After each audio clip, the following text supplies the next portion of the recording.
Hello, and you are very welcome back to the Public Eye Business Podcast, brought to you by Granite Exchange. I'm your host, Sarah Travers, and throughout the series, I'm speaking with local entrepreneurs and business owners to learn more about how their companies have come to be, to gain insight into their growth, and find out how they continue to innovate. So wherever you get your podcasts from, remember to keep an eye out for all new episodes and subscribe to stay up to date. Well, today I'm joined by Melanie Dawson, and Melanie is director and founder of Origin 7. How are you, Melanie? Welcome to the podcast studio. I'm great. Thanks, Sarah. Thanks for the invite. Right, can't wait to hear more. I know you from way back, but let's just tell the listeners a little bit about Melanie and her business. So in August 2020, after spending months at home like the rest of the world, raising her young family and all that homeschooling, Melanie decided that working for someone else and the extensive time spent travelling was no longer what she wanted to do. So instead, she took the leap and set up Origin 7.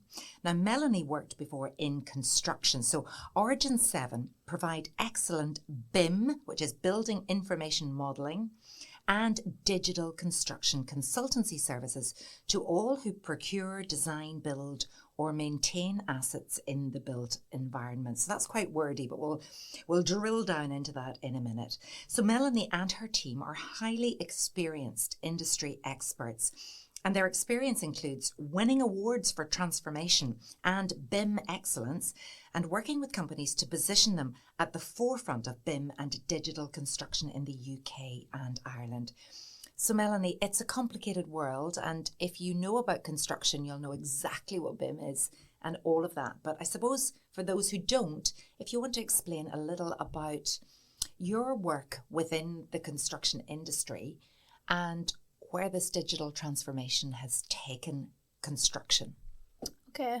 Well, probably the first thing to explain is BIM, really, or what that actually means. So I think when we're talking about building information modelling, what we're talking about is creating an information data set really about either your design project, your construction project, or the asset management part of that as well. I think in construction we're notoriously bad at managing our information and particularly managing that digitally. And a few years ago, I suppose BIM started to really get a big uptake and started to be implemented within organisations. And fundamentally what we do is help companies buy better information, use their information better, share it better, and work with it more digitally. And then we wrap that all up with different technology solutions as well. So I suppose what we try to do is to explain it as simply as possible. There's a lot of acronyms and abbreviations and complexities around it. But at the end of the day, it's just information, and what we're trying to do is to put it in a structured digital way so people can use it better and get more value out of it. How did you get into construction? I started a long time ago now. I did architecture at university, and after I graduated, so I went to Queen's. After I graduated, one of the first jobs I had was a little airport refurb up at the international airport, and I was working with the contractor team there, and we were doing a small job, reasonably sort of trivial in terms of what needed to be done. But every time we looked at something, there was a problem and another problem and another problem, and we had to find a way of fixing it. So I probably quickly found myself moving from the design creation space to the design management space. And on the back of that project then, I was offered a job by a contractor doing design management. And I think for me, that was just a real light bulb moment because whilst I'd spent a lot of time drawing and illustrating and creating nice floor plans and things like that, for me, the part that really got me going was actually seeing that, you know, in reality being translated to something being built. So that was the exciting part, was the building part. So the transition was relatively simple for me to move into design management, really. And I suppose there's always been sometimes an interesting relationship between those who design and all of the creative minds and then those who actually have to try and say, that'll never work. You can't do that with that wall or that floor or that lift space or whatever. But so you are the person now that brings those two worlds together. I help organisations solve a lot of those problems by understanding the information better. So sometimes, for example, we would do that through the creation of 3D models, and we would do virtual simulation and prototyping almost of construction projects at the start. We would help with the likes of clash detection and coordination to make sure everything will fit before we're physically out on site doing that. And then we help with all the information that sits behind that, and really trying to put it into a structure that we can use it both during the design and construction phase, but also into asset management. So what we're trying to do is really create a digital twin of what we've physically built out on site, and then we maintain that data set then on into the future. Now, I'm going to have to get you to slow down there. I've heard about this digital twin idea, but again, explain what that actually is. In simple terms, a digital twin is a digital real-time version of something that you can see physically. So it would be, for example, a 3D model of this building that we were in, but it would also have lots of sensor data connected to that as well. So around the heating, the lighting, the electrical consumption, the occupancy of the building, all of that feeding into it. So it's almost like a living, breathing asset. And as things get changed and updated and maintained in this building, then so does that data set. So what we have is the physical building that's physically here, and then we have a data set that matches that in real time. The construction industry has transformed, and I know every industry has had to adapt to new ways of working, new technologies, digital transformation. But in your time, the changes, I'm sure, have been vast. Was it hard to get people on board to this new way of doing things? Definitely is. It was, and it still is. It's one of the biggest challenges is changing the culture and changing the acceptance to work in different ways. I suppose one of the biggest challenges in the construction industry is that we never have enough money. The profit margins are notoriously low, and we never have enough time either to get the work done, and we're always up against it in terms of programme. And I think what we're trying to do with BIM and the digital construction space is tap into that small risk pot that we have on all of the projects, where we've allowed a little bit of contingency for what we don't fully understand or what we don't fully we can't fully program out or we can't fully cost, for example. And by having that better information and by having that better knowledge, then we can tap into that risk pot, hopefully be more certain around the time and the delivery of the projects, but also add a little bit to the profit margins as well. So you decided to start your own business after working for a large construction company before this for quite a period of time. And it was 2020 that was the catalyst. Now you do have, you have 5 children. Did you have 5 at that time? Yes, Finn was born in 2019. So he was born just before the pandemic really kicked in, yeah. Okay, so what was it that made you think, I'm going out on my own, even though life's hectic enough as it is? I probably believe that the universe answers a lot of the time, and I think what's meant for you won't go by you either.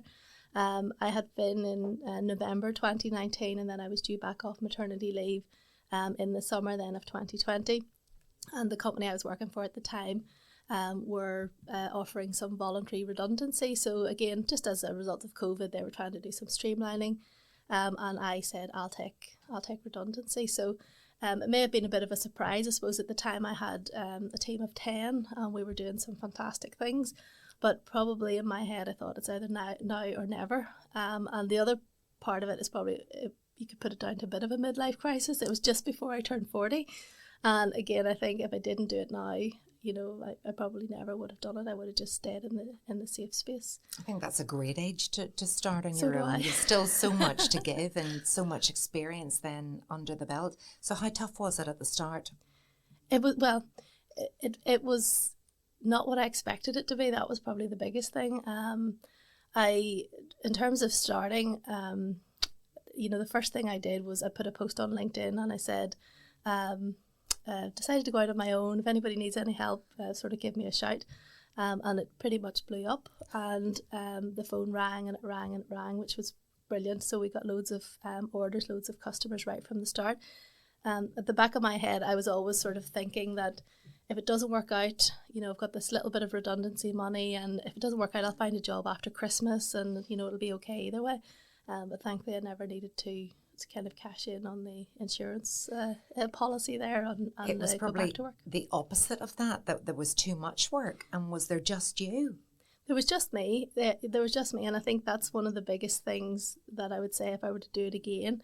It would be to realise that you don't have to do it all and to get other people to help you, because I mean, I was literally doing everything. I was doing the admin, I was doing my payroll, I was doing my bookkeeping, doing all of the things that you could potentially sort of outsource to somebody else, and then that frees up your own time for the more creative stuff or the more value adding things instead. So definitely, if I were to do it again, that would be the big thing, is to ask for help, because it will be help in the long run as well. So what was that first year like?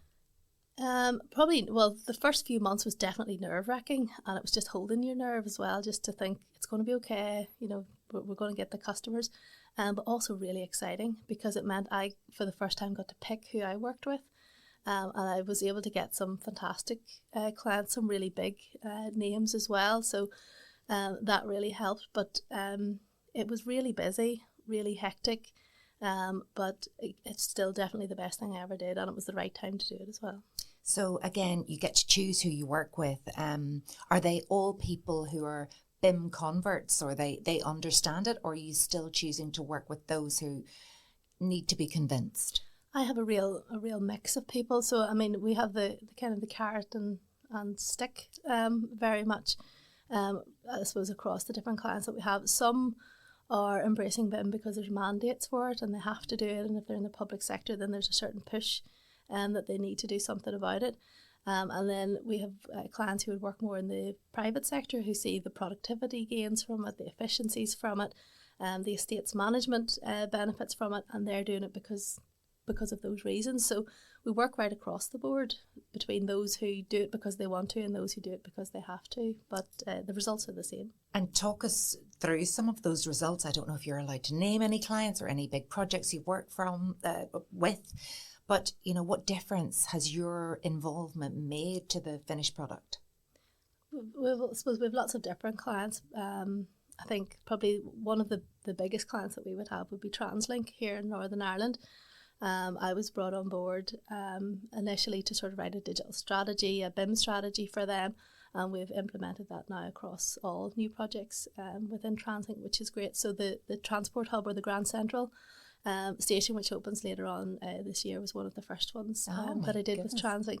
And then I also helped them build their internal team, who are doing a fantastic job now in the rollout and the implementation on further projects.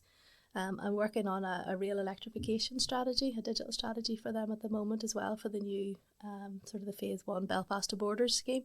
But again, they're a brilliant client to work with because they are innovative, they're forward thinking, they're looking for productivity, efficiency, they want to monitor their carbon, they want to do all of these things, and all of that sits perfectly with what we're trying to do with BIM and get the information to their hand in a digital way that will enable them to achieve those goals. So that's incredible, and working with those brilliant people that allow you to do what you do best, but then they're also looking to train the staff to do the same thing as well. So, they're getting real value for money. So talk us through the different services that you provide. Well, I have 3 businesses in total. So we have Origin 7, which is the one we've talked about mostly, and we provide BIM and digital construction consultancy type services, which is what I've described. The second one I started in 2022, and it's Origin 7 Digital Academy. So often, I suppose, one of the things that I found whenever I was going into organisations, I was given the same message to different clients. So I was providing the same training, the same solution, and instead of me physically turning up there and repeating the same message over and over again, we decided that we would create an academy, and people could actually go on and do it for themselves. So we started that about a year or so ago, and it offers both e-learning, so 24/7 access to the training, and then also live sessions as well, where people can dial in and I present the training and then they can ask the questions. So brilliant. I know we were talking about it just before, but I did one this morning, and it was to a team. There were 16 people on the call, but they were in India, and because they were all in India, then I changed the start time to suit an Indian 9 a.m. start time, which was 4:30 a.m. our time. My goodness. So, right. And is that just what you've got to do? Have you got a lot of business in India and other parts of the world? I think it was a bit of a surprise. So we launched the Digital Academy thinking it would be Ireland, UK kind of initially. But there's been a big interest from India, a big interest from Croatia as well. We had people sign up recently from Moldova. And we've had a big interest from the United Arab Emirates as well. But all of these countries are bringing in BIM mandates. They're encouraging the adoption of it, and I think a lot of these people are just trying to get ahead of the game and get their knowledge up, which is great. And you say there's a third business as well. The third one is Digital Construction Live. So you'll be familiar, Sarah, that. Yes, because you've helped us with that one before. And I mean, you'll see there's a common thread across the three of them. They're all around BIM and digital construction. But Digital Construction Live is during the day we have a conference, and then that evening then we have awards really to celebrate those who've gone the extra mile in the digital construction space, either through BIM or through the technology or some of the innovations or the projects that they've been delivering. So the next conference is on the 10th of October, and we're really looking forward to having a good turnout and lots of innovative talks and guests at that one. And have you any good speakers lined up that you could whet appetites with?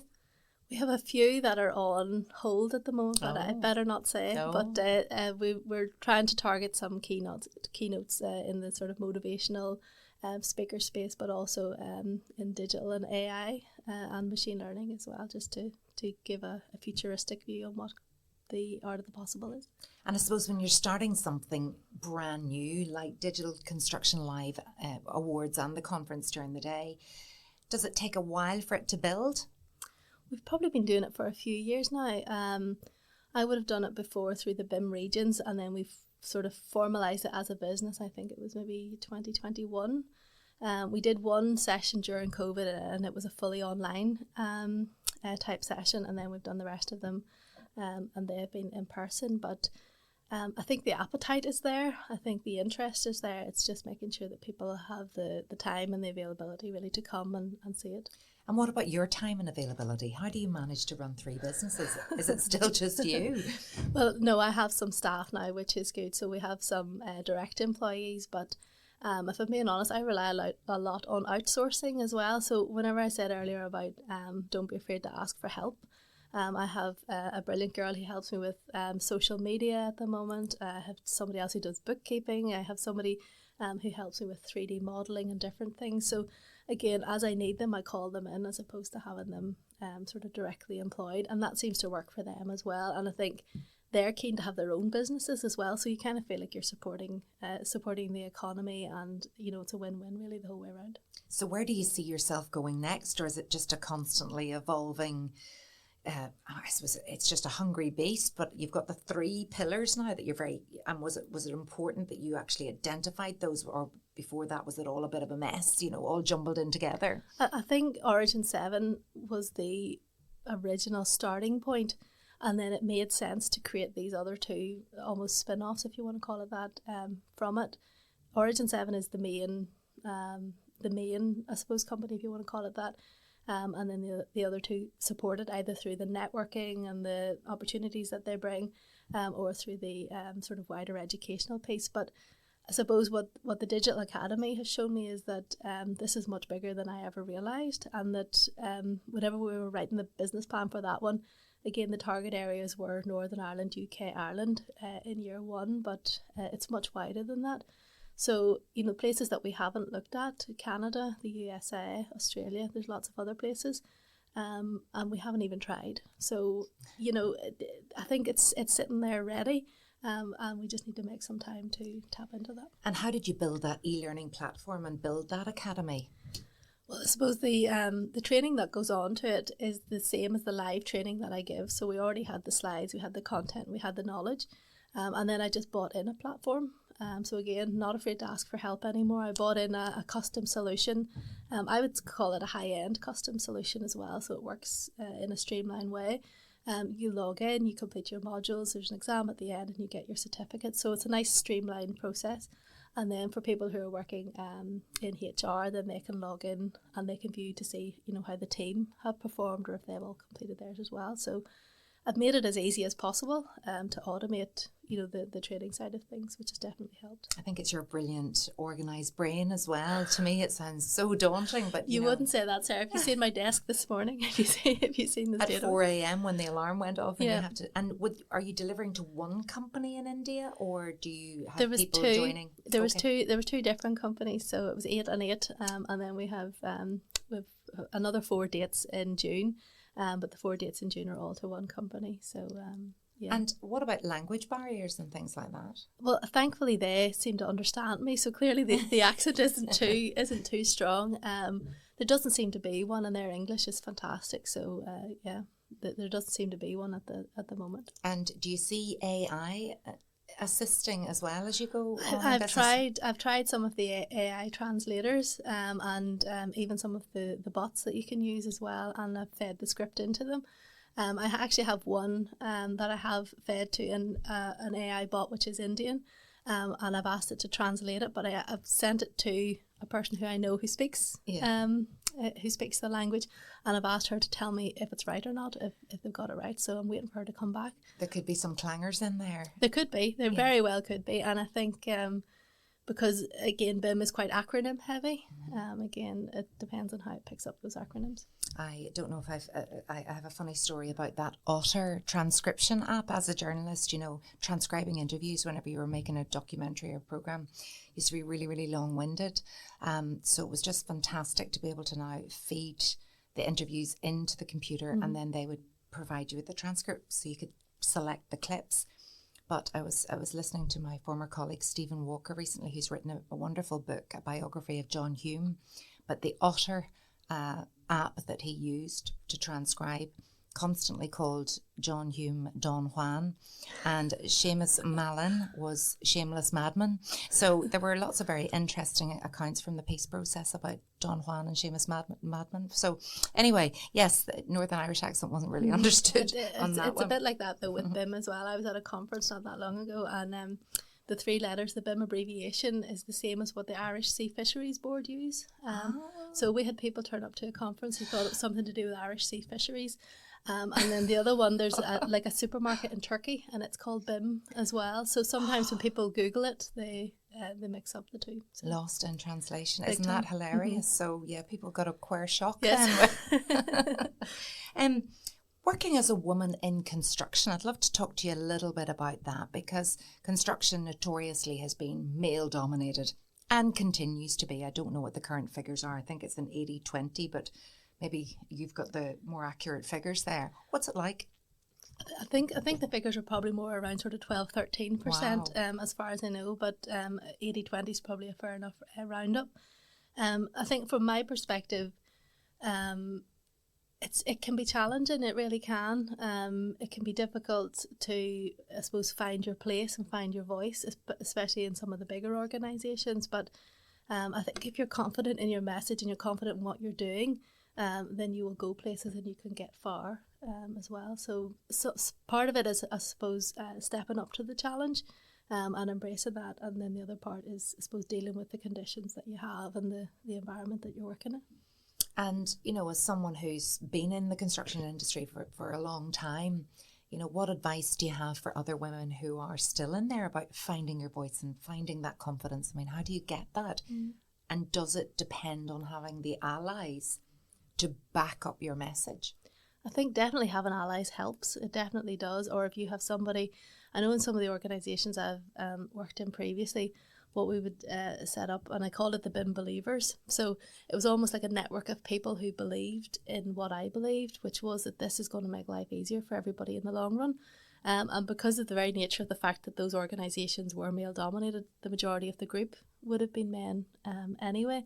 But because we had the same belief that actually this will make life easier, this will make my job simpler, this will get me better outcomes, then they were on board with that. And I think once they become your allies, they become your voice as well, and then they're an extension of the message, and it definitely makes it easier. But I mean, I've had some great bosses as well, I think, over the years, and I would say a lot of the people that I would hold as true leaders are the people who just get it as well, and they're open to listening, and they're open to hearing your voice as well. But again, because it's construction, the majority of those have been men. And with BIM, I mean, you have to be a believer because the results speak for themselves. And I know that Northern Ireland, prides itself on its construction industry. There are so many Northern Irish and indeed Irish firms that have built the world and continue to do so. For a lot of the Northern Irish companies who currently aren't able to build maybe locally, a lot of their work is across the water. So BIM, I understand, really helps in being able to envisage or work on a project back at base in Northern Ireland and not always having to travel to site. Is that correct? Absolutely. No, absolutely. You don't need to be there as much. It definitely, remote meetings, all of that sort of thing is also enabled by BIM, and the fact that you have the information at the touch of a button. I was at an event there recently at Claridge's, and it was, I suppose, a celebration of some of the Northern Ireland contractors and product manufacturers, people like that, who had helped with that restoration and renovation. I don't know if you've seen Which was on the programme. Yeah, the BBC programme. Yes, and who was the firm then that was? There was lots of different firms that were involved in it, but it was a mixture of Northern Irish and Southern Irish. The basement was done by a team up in Donegal, but a brilliant, collaborative project for Northern Ireland as a whole and Ireland, as a whole. I love that series, and it was fantastic, peppered with Irish accents. It was it was brilliant, but I think that the point was it was definitely a BIM enabled project as well, especially a lot of the stuff that was happening in the M&E space and getting that all to fit. But it was the sheer collaborative effort of Northern Ireland, and it's something that I have always been really proud of, just what we can do, and as a small country, how we consistently punch above our weight, consistently are exceptionally resilient. And when I see projects being delivered across the UK, the most challenging ones, the most complicated ones, you'll often find that there's an Irish undertone in there somewhere, because it often needs that innovation and that collaborative approach. Why do you think that is? I think it's a culture thing. I think we're more willing to say yes to things. We're more willing to take on a challenge as well. I think it's an Irish thing, or a Northern Irish thing, that we just are more willing to help. Is construction an industry that you would urge people to give it a go? And I'm particularly thinking of more women. I think that construction at the minute isn't explained properly. I think people still, if you say construction to people, most people think it's bricklaying, it's joinery, it's driving a digger. It's dirty, there's no toilet. It's all of that sort of stuff. So they see all of the manual jobs, and those do exist. And for some people, that's exactly what they want to do. They want to get their hands dirty and they want to get stuck in. But I think as we see BIM and digital ways of working evolving more and more, we have data scientists now, we have people in specialist IT roles, we have people like me. I mean, BIM simply didn't exist 10 years ago. It wasn't a thing, but there's more and more of those types of roles. And I think as government are driving towards sort of net zero and social sustainability, all of that, there's more and more opportunities where there simply wouldn't have been them before. What's next for you then, Melanie? That's a good question. I think I'm going to just continue to do what I'm doing. So I really want to focus on the training academy and building that business.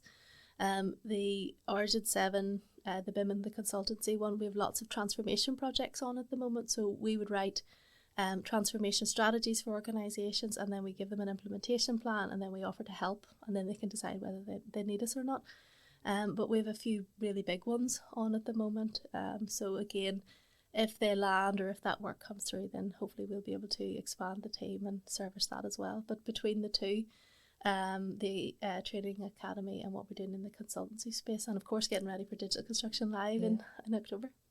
I mean, it's super exciting, and you've achieved so much in such a short space of time. And we're doing this interview in 2024, and you only started it 4 years ago. Do you ever pinch yourself?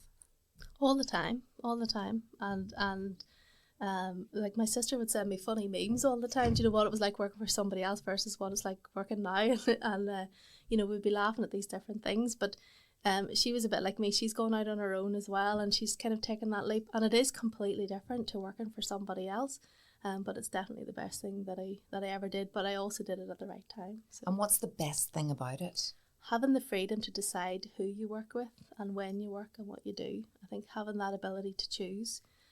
When you work for somebody else, you always have that obligation to, service the clients that they have picked or work on those projects. And there are projects that we turn down where it's not a good fit for us, or we don't feel that we can add value to. So we also don't really bid on work. So a lot of the work that we do is for word of mouth and referrals. So again, we don't necessarily seek out work. A lot of it just kind of comes to us, which is nice. You started this business during the pandemic, but I'm wondering what the biggest challenges have been to date. And did you ever have moments where you think, gosh, have I done the right thing? I think the biggest challenge is finding staff. Honestly, I think actually building a good internal team that you can trust. Thankfully, we've managed to do that so far, but I would like to have more people that you can trust and give the work to, and for them to take it as a leadership thing and for them to run with it. So I think finding people is very difficult, and that's probably one of the biggest challenges that we have. What kind of leader do you think you are? Oh, that's a hard one. I always would say that a good leader is somebody that you want to follow. So I would hope that the things that I do make people think, oh, I think she's going in the right direction, I want to follow. So hopefully what I'm saying about BIM, about digital technology, about all of these solutions inspires other people to go and have a look, if nothing else, just to see actually what is this? Am I missing a trick here? Should I be following in this direction? So I think that's what a good leader is, somebody that you actually want to follow because you think you're going in the right direction, but also somebody who inspires you. So I know for me, some of the people that I would class as leaders are the kind of person you think if you were stuck, what would he do or what would she do? So again, I'd like to think that I'm somebody's, point of reference whenever they're stuck and they don't know what to do. And does any great leader, whether it's somebody in your personal life or maybe somebody that's, a public figure, does anybody stand out in terms of who you really admire? There's a few different people. I suppose from a public perspective, I've always been a big fan of Barack Obama. I think, and Michelle Obama, actually both of them together. I think both great speakers, but really inspiring in what they do, and in the leadership roles that they take in different directions, really, and on different themes. So probably, yeah, they're your greatest leaders. And I just think I look at them and they are inspiring. I also like Simon Sinek, and I'd watch his TED Talks probably on repeat, particularly the one about your why. Yeah. And it always has to. Sometimes you're sort of saying, is there times that you think, oh my goodness, what have I done? Sometimes when I have that moment, I would watch that TED Talk because it brings me back to my why and why I'm actually doing all of this, and what the value is and how that all sort of translates out as well. And that's it. Simon Sinek talks about, every great organisation or every organisation knows what they do and how they do it. But if you start with why you do it, and that becomes your USP all of the time, why do you do what you do? So the strapline that we have is that we simply want to explain information management because we want people to simply understand why this is a brilliant idea. So I do it because I believe this is a good idea, and I believe that this will help with productivity, efficiency, and all of the bigger goals that organisations have. But I also believe that because I know what happens if you don't. And I've seen organisations who don't do it this way, who don't follow sort of standards, and they reinvent the wheel every time. So because I can see both sides of the coin, I know why this is the right way to do it. And I suppose my why is getting more people to do it this way, because the more who do it this way, the bigger impact we will have. Sometimes when you're a consultant, it can be difficult to put a price on your knowledge and your expertise. A lot of people want to ring you up for a chat. Does that happen? All the time. And I put the link on my, I think it's on my LinkedIn or maybe on the website, but and people can book a call now directly, so that it's just 15 minutes.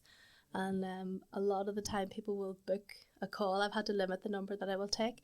But it's to ask very specific questions and to ask very specific things, and I'm okay with that. I'm okay with giving some time in that space. But if it starts to get to be the same person over and over again, then sometimes that can be a bit much. Oh, so they're repeat callers. Sometimes, and I suppose sometimes you'll find that they're doing an assignment or they're doing a particular piece of work, and perhaps the question they're asking me is the question that's on their assignment. So sometimes it could be a little bit too getting close. That balance right. Yes. So yeah, you want to be a spokesperson for the industry, a spokesperson for BIM. You want to have these conversations, but you also want to then say, okay, book me and let me come in and let me transform your business. Yes, but I mean, I suppose from a more public side of things as well, I do try to limit the number of events that I speak at as well. So I would try to limit it to maybe 3 per year, and then when that 3 is up, then that's it. Why?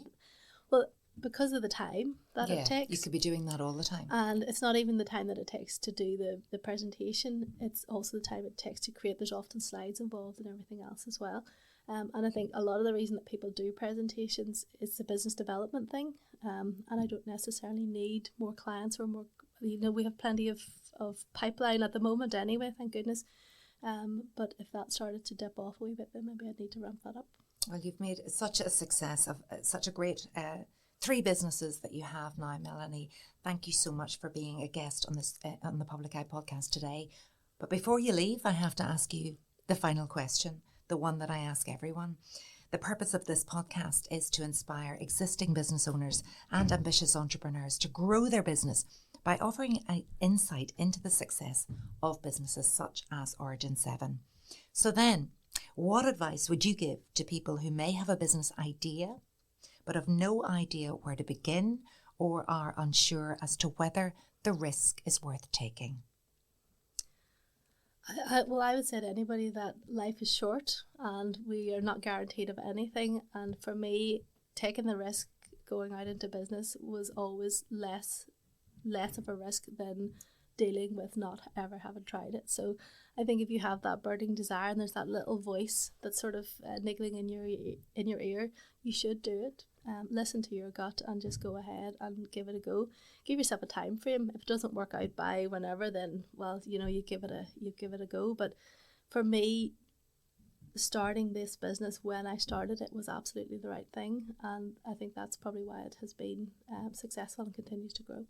And that work-life balance with your 5 sons, all, from, 15 down to 4? Yes. How do you manage to have some downtime as well, and what do you do? I think most of my weekends are spent, the boys play a lot of sports, so rugby and football and hockey and different things, so at some point I will be on the edge of some pitch somewhere, but we also like to go up to the north coast, as you know, Sarah, it's beautiful up there. It is.